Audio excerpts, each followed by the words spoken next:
Okay, so I've noticed in my last two videos, or the only two that I've posted, that I've had a tendency to always look to the side when I want to say something, as if I'm staring at something, or as if my script is right against the window or whatever. I'm sorry.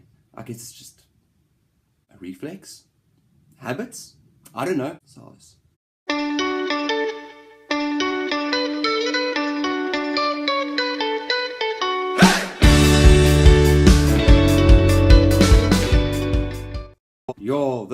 This discussion is going to be quite interesting. Why? Because this is something that every single human being has to go through since 7 years of age until more or less 18 or 19 years of age. No, I lie. Until roughly 24, 25 years of age. It's normal to have these kind of things. It's normal. It's all part of the norm of being a human being and the way things have progressed since the beginning of time, since, well, the Stone Age. Okay, no, not the Stone Age. Since the introduction of westernized customs, if I can put it that way. But let's get right to it. So what I want to talk about today is about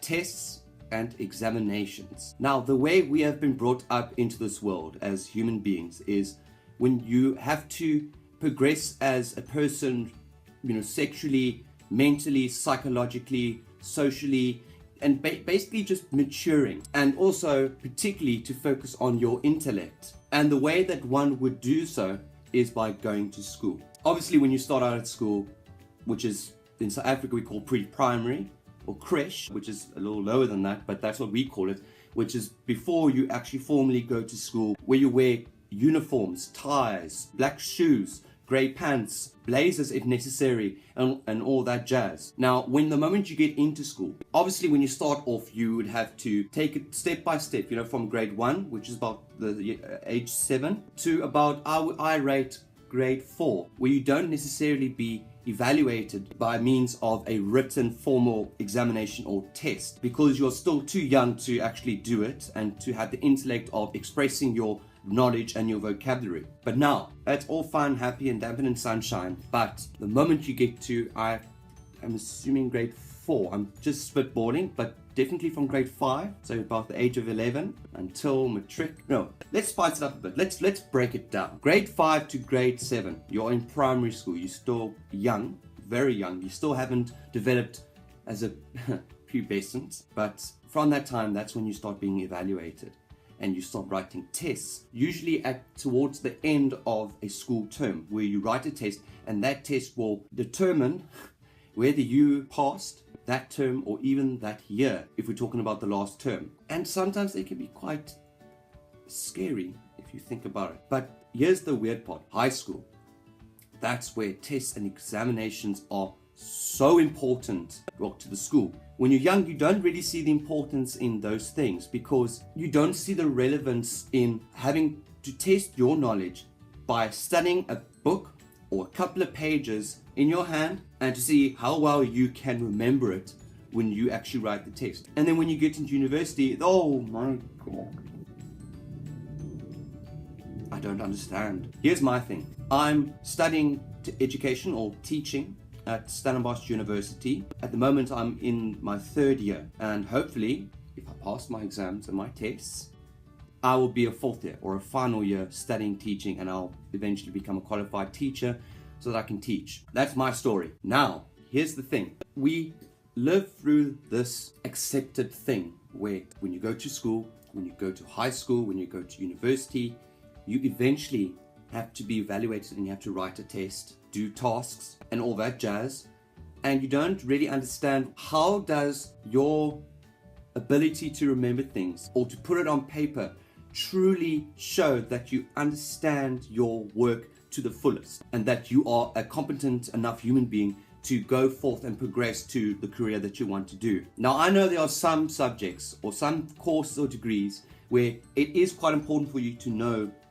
the content very, very well and to remember it. Courses like business, accounting, physics, medicine. Obviously, those kind of things are actually very important. That's an obvious. Okay, I can keep it that way. But what about things like mine teaching, where they focus so much on the content and that the way of determining whether you are good enough to become a teacher or even a hairdresser is to write an examination on paper, and based on the mark you get will determine whether you can do it or not.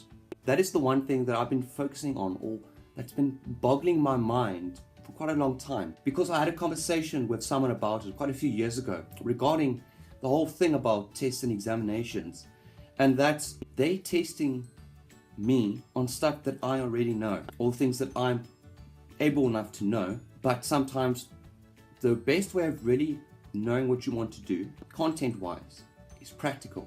So in other words, me being a teacher, it's much easier for me to show how much I know my work by teaching and by showing them that I know how to manage my content, I know the work, I'm competent enough, I can communicate that very well to students in the classroom. So why write a test? Why? We all go through that stress, that time or that phase during university, during high school, during primary school. Okay, maybe not that much primary school, but definitely high school and above. The stress you go through, yo, damn it! The stress you go through to write that exam, the amount of studying that it takes. Like if you take that one subject, we all have that one subject that really itches your tits, that really annoys you, that you just have to study so hard just to pass. Psychology. And then when you go through that stage where you're 2 days away from writing that exam, or even a day away, and you've studied so hard for it, but you still can't keep it in. You can't remember the shit. You can't remember it. And then your body language just shows it all.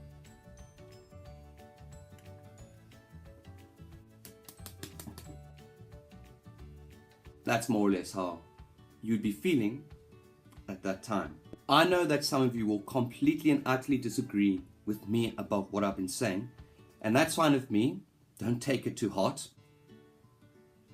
But that's just how I personally feel about the whole theory of tests and examinations.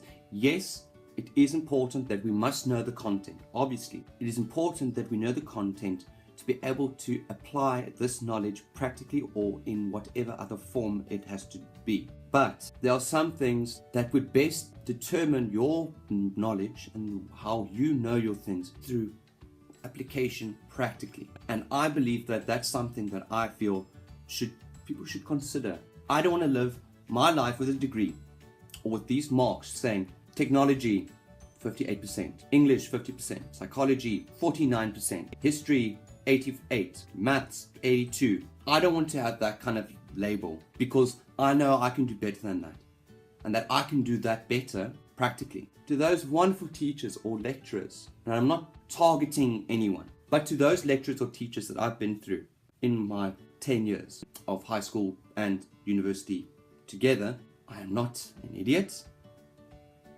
Well, I'm talking to myself to a camera, but that's how I feel. I don't know how you guys feel about it, but I'd like to hear how you feel about tests and exams being an important thing to determine your outcome as an individual and as something that will become a profession to you. Yeah, I just wanted to get that out of the way. I don't really understand it, yet that's what we've been living with for a very long time and will not change anytime soon. But life, I guess. That's my video for today. Thank you very much for watching.